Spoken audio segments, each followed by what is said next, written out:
Behind the wheels परिवार के पंकज जी और काफी सारे लोगों ने कमेंट्स किए कि 4825 अशोक लेलैंड काउल का वीडियो कब आएगा। और सच तो ये था कि अशोक लेलैंड 4825 में कभी काउल था ही नहीं। भारत में इस समय केवल 3 गाड़ियां 16 चक्का डबल टायर लिफ्ट एक्सल के साथ आती हैं, जिसमें आइसर का 6048 और टाटा का 4825 भी है। आइसर का 6048 कंपनी केबिन के साथ आता है और अशोक लेलैंड का 4825 भी कंपनी केबिन के साथ में आता था। टाटा की 4825 केवल एक ऐसी 16 चक्का गाड़ी थी जो कि काउल के साथ में आती थी, यानी आप अपनी मर्जी से उसमें केबिन बनवा सकते थे। अशोक लेलैंड को मार्केट रिसर्च और फीडबैक के बाद ये बात समझ में आई कि अगर हमें 48 टन वाली गाड़ी बेचनी है तो काउल भी देना पड़ेगा और 6 सिलेंडर का इंजन भी, क्योंकि अब तक इनके यहाँ जो इंजन आता था वो 4 सिलेंडर का ए सीरीज वाला इंजन आता था। पिछले महीने अशोक लेलैंड ने अपने सोशल मीडिया हैंडल्स पे एक पोस्टर शेयर किया जिसमें उसने बताया कि आपका चहेता 4825 अब काउल में भी आएगा, यानी कि 16 चक्का डुअल टायर लिफ्ट एक्सल वाला ट्रक जो है वो अब हमें काउल में भी मिलने वाला है। पर इसमें कहीं भी उन्होंने ये शेयर नहीं किया कि इस मॉडल में क्या कुछ नया है। तो आज मैं आपको बताऊंगा कि 4825 काउल में क्या कुछ चीजें बदली हैं, कैसे ये 4 सिलेंडर से 6 सिलेंडर इंजन हो गया और कैसे इसमें बहुत सारी चीजें चुपचाप अशोक लेलैंड ने धीमे धीमे बदल दी। आप देख रहे हैं अशोक लेलैंड 4825 काउल में नया लगाया गया 6 सिलेंडर का एस सीरीज का 250 हॉर्स पावर वाला ये इंजन है। iGen 6 टेक्नोलॉजी को ये सपोर्ट करता है और आप ध्यान से देखेंगे तो ये 4 सिलेंडर नहीं 6 सिलेंडर का इंजन है, क्योंकि अब तक हमने अशोक लेलैंड की 1920, 2820, 3520, 4220 सभी गाड़ियों में 4 सिलेंडर का एस सीरीज का इंजन और उसका ऑप्शन देखा है। ध्यान से देखने पे पता चलता है कि ये जो इंजन है वो 6 सिलेंडर का, ये जो है एक बहुत ही खास इंजन है। 250 हॉर्स पावर की पावर इस इंजन के अंदर आती है और इस इंजन कुछ पुराने वाले इंजन से कैसे डिफरेंट है इसके लिए पहले इसको बंद करते हैं और चलते हैं पुराने वाले इंजन के पास। यहाँ देखिए ये एस सीरीज का 200 हॉर्स पावर जो कि अभी आता है 6 चक्का गाड़ी यानी 1920 में, 2820 में भी देखने को मिल जाएगा, 3520 में देखने को मिल जाएगा, 4220 में भी देखने को मिल जाएगा। इसमें आप ध्यान से देखेंगे तो इसके इंजन पे कहीं भी 4V नहीं लिखा गया है, इसके हेड के ऊपर 4V का सिंबल भी नहीं है और साथ ही साथ नोजल्स जो सीधे लगाए गए हैं। अगस्त 2020 में अशोक लेलैंड ने जब अपना 4825 लॉन्च किया तो उसमें ए सीरीज का 4 सिलेंडर का 250 हॉर्स पावर वाला इंजन डाला। तो वो 4 सिलेंडर के ए सीरीज वाले इंजन के बाद भी जब इसका नाम HN दिया गया, यानी कि एन केविन के साथ में आने वाला एस सीरीज के इंजन वाला ट्रक, तभी समझ गया था कि इसमें कुछ लंबी गड़बड़ है। अब तक ये ट्रक 4 सिलेंडर के साथ में आता था और टाटा के पास 6 सिलेंडर का इंजन था, साथ ही साथ आइसर में भी 6 सिलेंडर का ही इंजन आता था। तो इसके दोनों ही जो कॉम्पिटिटर थे वो इससे बेहतर दिखते थे कागजों में। 250 हॉर्स पावर वाला एस4 यानी कि 4 सिलेंडर इंजन अब नहीं आता, तो अब अशोक लेलैंड इसमें 250 हॉर्स पावर वाला एच सीरीज का इंजन यूज कर रही है जो कि 6 सिलेंडर का आता है। आज के इस वीडियो में हम बात करेंगे इसकी कीमत के बारे में, माइलेज के बारे में, नए इंजन के बारे में, नए एडेड फीचर्स के बारे में, साथ ही साथ मैं आपको बताऊंगा इस गाड़ी को खरीदना है कि नहीं खरीदना है, क्या सारी अपडेट्स ओवरऑल रही हैं। तो वीडियो को आखिर तक जरूर देखिएगा। साथ ही साथ दोस्तों अगर आपने अब तक चैनल को सब्सक्राइब नहीं किया है तो प्लीज कर लीजिए, क्योंकि मैं आपके लिए डेली ऐसे ही वीडियोस लेके आते रहता हूँ। अवतार या AVTR प्लेटफॉर्म पे हमने सामने की तरफ अशोक लेलैंड बहुत ही बेहतरीन तरीके से एमरोस देखा है, काफी बढ़िया लगता है। ये ब्लैक कलर की जो एप्लिक वाली ग्रिल है ये इजीली खुल भी जाती है और काफी इजीली आप इसके पीछे काफी सारे मेंटेनेंस वाले फ्लूइड्स देख सकते हैं। इसके अलावा 4825 HG की बैजिंग काफी प्यार से की गई है। 4220 और 3520 में भी हमने ये जो है ऐसी बैजिंग देखी थी। डुअल हैलोजन हेडलैम्प मिलते हैं, क्लियर लैंप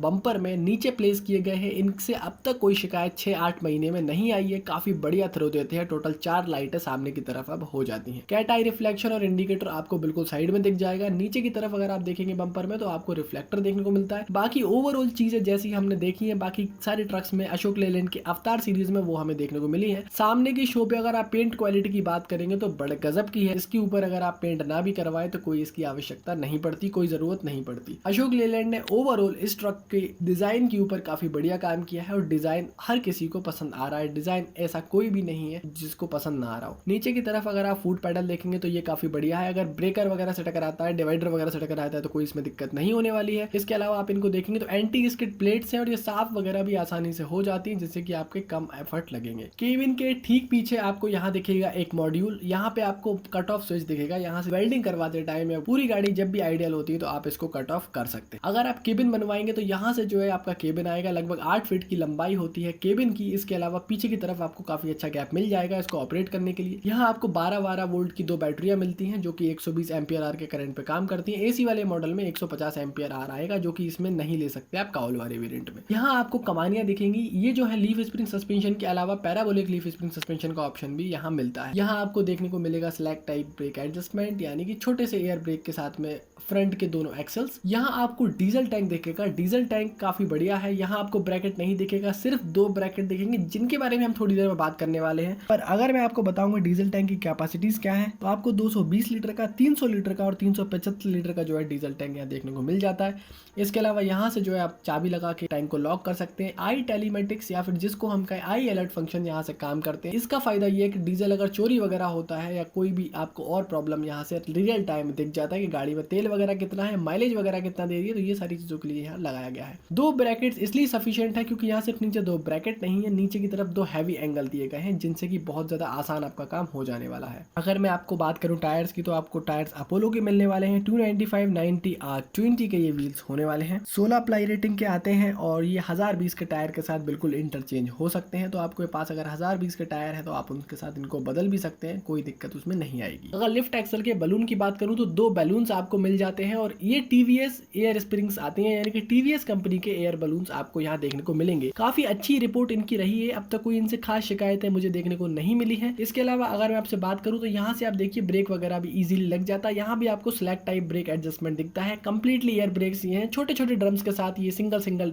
टायरों में जो है ड्रम ब्रेक्स जो है लगते हैं।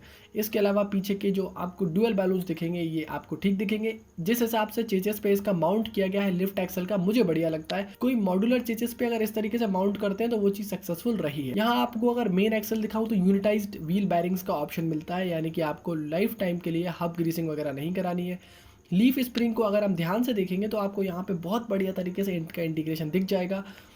अच्छी बात ये रहती है एनआरएस सस्पेंशन की, ये चेचेस के लेवल पर रहते हैं, चेचेस के ऊपर नहीं रहते हैं, जिससे कि आपकी बॉडी वगैरह बनाने में कोई दिक्कत नहीं होती है। यहाँ आपको पैरेलल यू क्लैम्प दिखेंगे जिससे कि आपकी गाड़ी में वाइब्रेशंस कम होते हैं, लोड स्टेबल रहता है और काफी सारे इनके अपने ही फायदे हैं। तो ये जो है काफी बढ़िया तरीके से मुझे पैरेलल यू बोल्ट्स भी लगते हैं। तो चेचेस के साथ साथ सस्पेंशन पे भी अशोक लेलैंड ने बढ़िया काम किया है। किसी और कंपनी के मैंने बेल क्रैंक सस्पेंशन जिसको मैं बोलता हूँ, एनआरएस सस्पेंशन जिसको अशोक लेलैंड बोलते हैं, ये चेचेस के ऊपर ही जाते हैं, नीचे नहीं जाते। अशोक लेलैंड ने वाकई काबिल तारीफ काम किया है। तरीके से ये इंटीग्रेट हो जाता है। सिर्फ एक प्रेशर टैंक बैटरी के नीचे जो है वो बाहर कहीं ना कहीं मुझे लगता है, जब उससे कोई दिक्कत होने वाली है नहीं। चेचेस पूरे जो बोल्ट है वो बाहर की तरफ है। स्टेपनी जो है बिल्कुल सेंटर में प्लेस की गई है। इसको कई बार निकालने में थोड़ी बहुत परेशानी होती है, पर इससे सेंटर ऑफ ग्रेविटी काफी बढ़िया होता है। गाड़ी जो है झोंक वगैरह नहीं लेती है। यहाँ से आप रॉड डालकर डायरेक्टली इसको खोल सकते हैं। पीछे की तरफ बात करूं तो आपको एलईडी लाइट्स मिलती है, रिफ्लेक्टर, ब्रेक लाइट, इंडिकेटर वगैरह सब इसी में मिल जाता है। रिवर्स पार्किंग सेंसर्स वगैरह देखने को मिलते हैं और काफी बढ़िया तरीके से हिंदुजा ग्रुप की बैजिंग वगैरह भी हुई है, जिसको बॉडी मेकर्स बाद में ऊपर की तरफ लगा देंगे। नीचे का जो क्रैश गार्ड प्रोटेक्शन है इसको लगा रहने दीजिएगा, ये काफी ज्यादा काम में आने वाला है। चैसी की अगर मैं बात करूं तो 275/75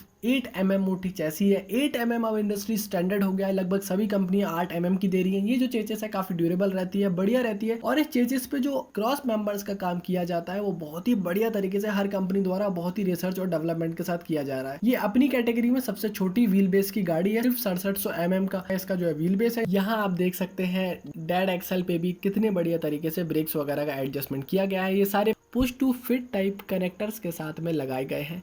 काफ़ी बढ़िया मुझे ये चीज़ लगती है कि जिस हिसाब से लीक प्रूफ जो है पूरा सिस्टम बन जाता है। अगर मैं बात करूँ ये क्रॉस मेंबर्स की, ये ड्राइव एक्सल के ठीक पीछे है डबल क्रॉस मेंबर लगाया गया है, ताकि जो स्ट्रेंथ है वो टेंशन जो है वो कहीं ना कहीं डिस्ट्रीब्यूट हो जाए और बेटर तरीके से पूरा उसको जो है डिवाइड करा जा सके। अगर आप देखेंगे सारे क्रॉस मेंबर्स के बीच का जो डिस्टेंस है वो बहुत ही ज़्यादा इंजीनियर्ड फॉर्म में मुझे लगता है काफ़ी ज़्यादा रिसर्च और डेवलपमेंट के बाद लगती है। यहाँ अगर आप ड्राइव एक्सल को भी देखेंगे तो गाड़ी झोंक नहीं लेगी, गाड़ी जो है आपकी कहीं से उठेगी नहीं, कहीं भी आपका झोल नहीं मारेगी, मुझे ऐसा कहीं ना कहीं लगता है। इसके अलावा अगर मैं बात करूं तो प्रेशर टैंक्स वगैरह को भी काफ़ी बढ़िया तरीके से आप देखेंगे तो हर जगह इंटीग्रेट किया है, कोई ऐसी चीज़ नहीं छोड़ी है उन्होंने जैसे कि आपको लगे कि अब इसमें नहीं, ये जो चीज़ है वो गड़बड़ है।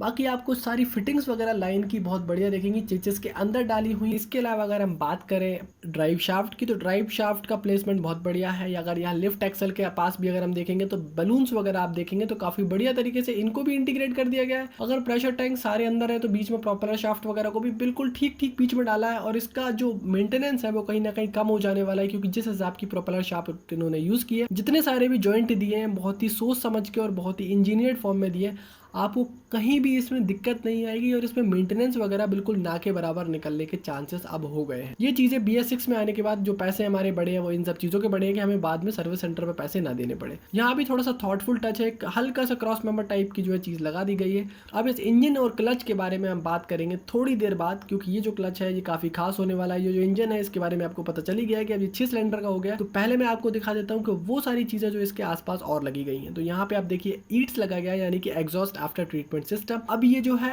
एडब्लू के 48 लीटर वाले टैंक के साथ में काम करता है और सबसे कम एडब्लू अशोक लेलैंड क्लेम करती है कि इस सेगमेंट में उनकी गाड़ी खाती है। और अगर आप देखेंगे तो इनका जो एडब्लू का सिस्टम है वो काफ़ी कॉम्पैक्ट हो गया है। और एक सज्जन मुझसे पूछ रहे थे कि साइलेंसर जो है वो अब कहाँ चला गया है, तो मैं उनको बताना चाहता हूँ कि साइलेंसर भैया नीचे ही है और नीचे के नीचे ही जो है साइलेंसर हम निकल जाता है। तो साइलेंसर कहीं अलग से नहीं लगा गया है। जो एग्जॉस्ट ट्रीटमेंट सिस्टम है वो रीड करने के बाद एग्जॉस्ट को यानी गैसेस को बाहर छोड़ देता है। यहाँ आपको 48 लीटर का एडब्लू टैंक देखने को मिल जाएगा। ये टैंक भी जो है काफ़ी बढ़िया तरीके से अपना काम कर देता है, कोई इसमें दिक्कत नहीं आती है। और पॉलीमर का होने के कारण बहुत मजा आता है इसके साथ आपको काम वाम करने में। अगर पीछे की तरफ मैं बात करूं तो एक तो छोटे व्हील बेस की गाड़ी है और पीछे लगभग 6 फीट 6.5 फीट की जो है जगह के बीच में नीचे कोई भी एक्सल नहीं है। 30 फीट वाली गाड़ी में आपको अभी दिखा रहा हूँ और 30 फीट वाली गाड़ी में लगभग लंबा सा जो है एक आपको गैप दिखेगा कि पीछे की तरफ आपको लगेगा कि गाड़ी जो है झोंक ले सकती है, बट ऐसा कुछ होने वाला नहीं है।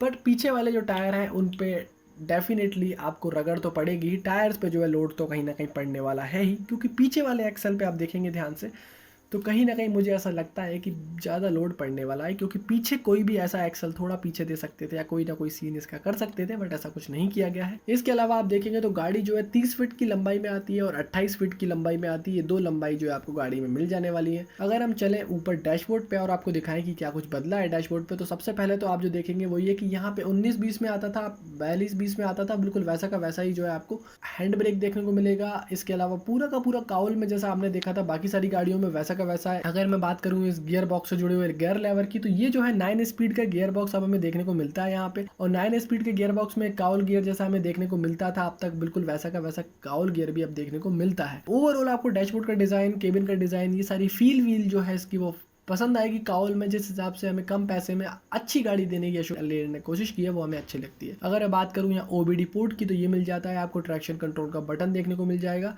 इसके अलावा अगर हम यहाँ देखेंगे तो आपको ट्रैक्शन कंट्रोल का यूज़ मैं आपको बता दूंगा एक दिन। मेरा वीडियो भी ट्रैक्शन कंट्रोल का ऊपर आई बटन में आ रहा है, आप वहाँ जाके भी चेक कर सकते हैं ट्रैक्शन कंट्रोल क्या होता है। आप U केबिन देख सकते हैं, M केबिन देख सकते हैं, N केबिन देख सकते हैं। चैनल में डिस्क्रिप्शन में आपको तीनों के ही लिंक मिल जाएंगे। तो आपको अगर काउल के अलावा ये तीनों गाड़ियों के केबिन देखने के अशोक लेलैंड में कंपनी केबिन जो है तीनों तरीके के M केबिन, U केबिन और N केबिन कैसे आते हैं, तो आप जाके देख सकते हैं, आपको डिस्क्रिप्शन में लिंक मिल जाएगा। अब हम चलते हैं स्टूडियो में और वहाँ से बात करते हैं कि इस गाड़ी में क्या कुछ और आता है। दोस्तों अब मैं वीडियो में आपसे उन सब चीज़ों के बारे में बात कर लेता हूं जिन सब चीज़ों के बारे में मैं बात नहीं कर पाया। सबसे पहले हम बात करते हैं इंजन और परफॉर्मेंस की। तो देखो इंजन जो है वो नई नवेली दुल्हन की तरह घूंघट के अंदर है, यानी कि अब तक ये इंजन रोड पे उतरा ही नहीं है। तो भाई मैं कैसे कह दूंगी ये 50 टन वाली गाड़ी में, 48 टन वाली गाड़ी में मैंने 70 टन डाला कि नहीं डाला, क्या माइलेज आया, कितना पिकअप बनाया, क्योंकि देखो ये जो इंजन है बहुत लंबे टाइम से ट्राइड एंड टेस्टेड है। बहुत लंबे टाइम से नेपट्यून इंजन के नाम से आता था, फिर कुछ और ट्यूनिंग करी और 2000 अगस्त 2020 में भी जब इन्होंने लॉन्च किया तो इन्होंने बताया कि हमारा इसके साथ जो हमारा इस इंजन के साथ में रिसर्च और डेवलपमेंट काफ़ी पुराना है।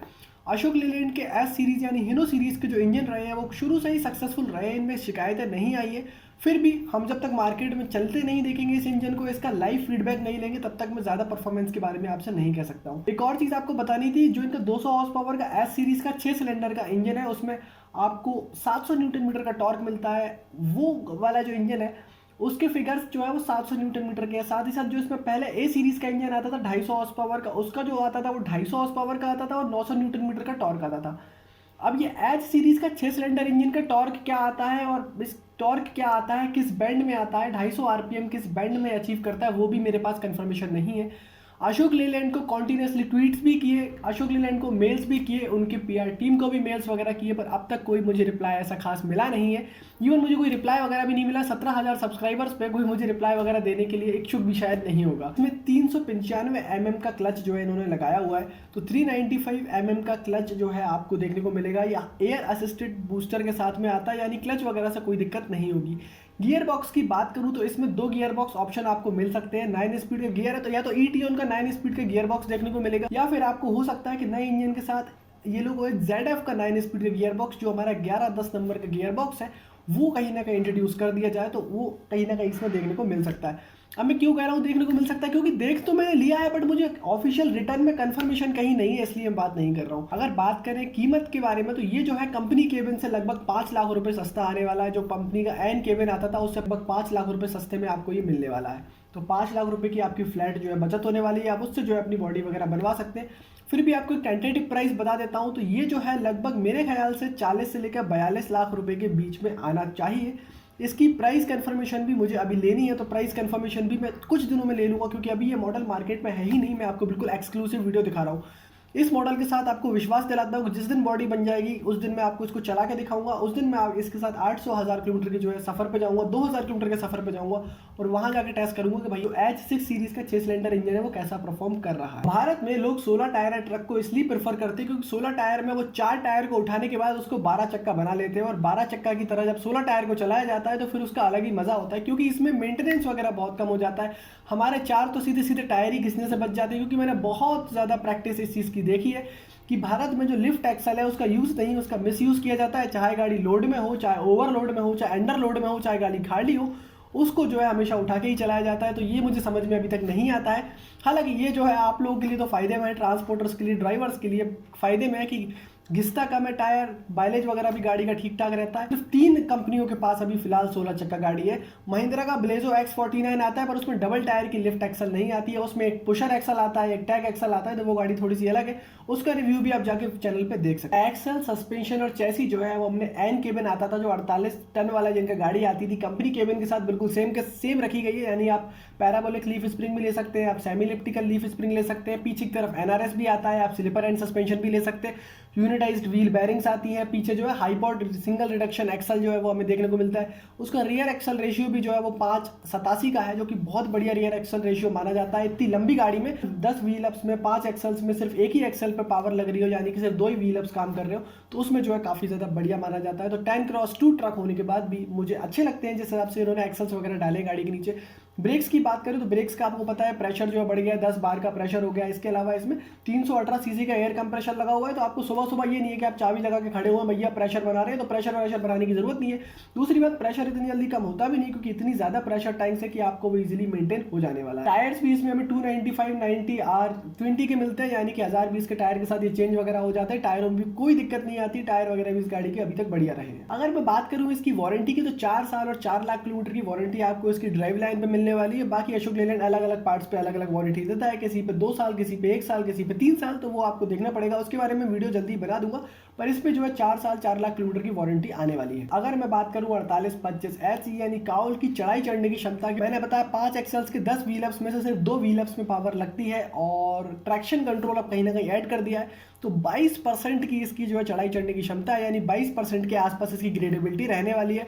इसके अलावा अगर थोड़ा सा और आप ध्यान देंगे तो इसमें सी गियर आता है, यानी काउर गियर आता है, तो अगर आप ओवरलोड बहुत ज़्यादा नहीं करेंगे, रेशियोस में अगर आप चलाएंगे तो आपकी गाड़ी कोई भी घाट चढ़ने में मेरे ख्याल से मना नहीं करनी चाहिए। और एक और चीज़, घाट वगैरह पे जब सेक्शन पे आप मुड़ने की बात करते हैं तो आगे की तरफ जो दोनों एक्सल्स हैं वो स्टीयरेबल एक्सल है, यानी कि दोनों ही एक्सल्स जो है मुड़ते हैं, तो आपकी स्टीयरिंग एक्रामैन ज्योमेट्री जो है वो कहीं ना कहीं बेटर हो जाती है, और इसके अलावा आपकी मुड़ने वगैरह में काफ़ी हेल्प हो जाती है। जैसे मैंने शुरू में ही बताया था वीडियो के कि इसके सिर्फ 2 ही कॉम्पिटिटर भी मार्केट में है, टाटा का 4825 और 6048।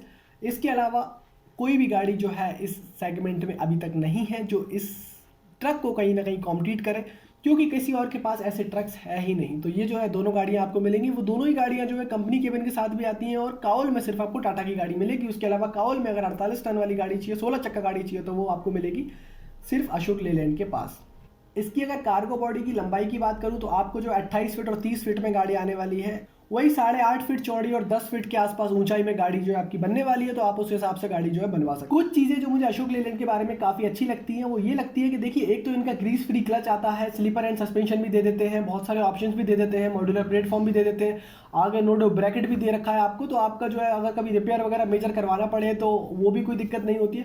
तो बहुत सारी चीज़ें इन्होंने ऐसी दे रखी है जो कि हमारे पक्ष में जाती है, बहुत ज़्यादा हमें इनके साथ मजा आता है जब हम गाड़ी वगैरह खरीद लेते हैं। जैसे यूनिटाइज्ड व्हील बैरिंग वगैरह भी जो है दे देती है, तो अच्छी चीज़ें हैं ये इसके बारे में। पर कुछ चीज़ें जो मुझे अशोक लेलैंड के बारे में पसंद नहीं आती, स्पेशली 4825 के बारे में पसंद नहीं आती, वो ये है कि देखिए, इसमें आपको मिलने वाला है 6700 mm का व्हील बेस। इसके दोनों ही कॉम्पिटिटर में आपको 6800 mm का व्हील बेस मिलता है, आइसर और टाटा में दोनों में उतना आता है। तो मुझे समझ नहीं आता कि इतना छोटा व्हील बेस क्यों रखा गया है। गाड़ी को इतना जल्दी टर्न करके भी क्या करेंगे, या कुछ समझ में नहीं आता मुझे कि शॉर्टर टर्निंग डिस्टेंस के लिए रखा है या क्या चीज़ के लिए रखा है। क्योंकि इतना छोटा अगर आप व्हील बेस रखोगे तो पीछे की 6-6.5 फुट जो गाड़ी है वो एक्स्ट्रा निकली हुई है, तो वो मुझे समझ में नहीं आता कि व्हील बेस इतना छोटा क्यों रखा है। इसके अलावा अगर मैं बात करूँ तो 48 टन में आपको सिर्फ एम केबिन ही मिलता है, जो कि अभी तक आपने देखा है। वहाँ भी आपको एम केबिन नहीं मिलता है, क्योंकि मेरे ख्याल से एम केबिन थोड़ा सा इकोनॉमी केबिन है, वो जो लोग ज्यादा प्रेफर करेंगे कंपनी केबिन में। और यू केबिन जो है वो तो इसमें आपको देखने को मिलता नहीं है, वो सिर्फ घोड़े में अभी फिलहाल कंपनी दे रही है। तो ये कुछ चीजें हैं जो मुझे इसके बारे में बहुत अच्छी नहीं लगती है। साथ ही साथ थोड़ा सा इनको समझना पड़ेगा कि भैया प्रेस रिलीज के साथ में इंजन स्पेसिफिकेशंस वगैरह क्या क्या चेंज किया वो सब दे दो। एक चीज और आपको मैं बता देता हूँ कि इसके बारे में बेटर एडवांटेज है, ट्रैक्शन कंट्रोल का बटन आपको देखने को मिल जाएगा। तो ट्रैक्शन कंट्रोल वगैरह जो है इसका बढ़िया तरीके से काम करता है। ट्रैक्शन कंट्रोल के बारे में अगर आपको वीडियो देखनी है तो यहाँ आई बटन में आ रही है, आप यहाँ क्लिक कर सकते हैं। ऐसा नहीं है कि ए सीरीज का 4 सिलेंडर वाला माइलेज वाला इंजन जिसमें बहुत माइलेज मिलता था, क्योंकि सिर्फ 4 ही सिलेंडर थे, मेंटेनेंस भी कम आता था, वो वाला इंजन कंपनी ने पीछे खींच लिया है। अभी भी जो इसका कंपनी केबिन है उसमें उन्होंने 4 सिलेंडर का इंजन दे रखा है। तो बहुत ही दिमाग से खेलें, काउल वाले वेरिएंट में 6 सिलेंडर का इंजन दिया है और बाकी कंपनी वाले केबिन में 4 सिलेंडर का इंजन आपको वैसा का वैसा मिलेगा। दोस्तों मुझे प्लीज कमेंट करके बताइए कि आपको कैसा लगा मेरा आज का 4825 का वीडियो। दोस्तों अगर आप इस ट्रक को या कोई भी व्हीकल खरीदना चाहते हो तो नीचे डिस्क्रिप्शन में व्हाट्सएप का एक लिंक है, वहां जाके अपनी इंक्वायरी डाल दीजिए, तो मैं शायद आपको कोई बेटर प्राइस में दिलाने में हेल्प कर सकता हूँ। तो मैं आपकी डेफिनेटली हेल्प कर दूंगा। जैसे इस पर पूरा केबिन वगैरह बन जाएगा तो 2000 किलोमीटर के लिए मैं जाके पूरा एक व्लॉग शूट करूंगा, एक रिव्यू शूट करेंगे प्रॉपर कि गाड़ी चलती कैसा है, कितना लोड लेती है, किस हिसाब से किधर झोंक ले रही है, नहीं ले रही है, गड्ढे में कैसे जा रही है, सस्पेंशन कैसा काम कर रहा है, ब्रेक कैसा काम कर रहा है, कितना डीजल खा रही है, कितना माइलेज दे रही है, ये सब चीज़ों के बारे में। मैंने अभी तक इसके माइलेज के बारे में आपको नहीं बताया है, क्योंकि ये गाड़ी का जो है अभी तक मार्केट रिसर्च नहीं आया है, मार्केट में फीडबैक नहीं आया है, मार्केट में ये वाला इंजन अभी तक नहीं चला, इसलिए मार्केट में आपको नहीं बता रहा हूँ। बाकी 3 से 3.5 के बीच में जो है हम एक्सपेक्ट करते हैं वो एक्सपेक्ट हम इससे कर सकते हैं। तो ये था मेरा आज का वीडियो अशोक लेलैंड 4825 के बारे में। उम्मीद करता हूं दोस्तों आपको पसंद आया होगा। अगर वीडियो पसंद आया तो लाइक शेयर सब्सक्राइब कर सकते हैं, फ्री है आपके लिए। तब तक के लिए हेलमेट पहनिए, सीट बेल्ट पहनिए, सुरक्षित चलिए, इंश्योरेंस वक्त से पहले रिन्यू करा लीजिए, ट्रैफिक पुलिस से कभी मत झगड़िए। मिलता हूं आपसे बहुत जल्द ऐसी किसी वीडियो में, तब तक के लिए नमस्कार, जय हिंद।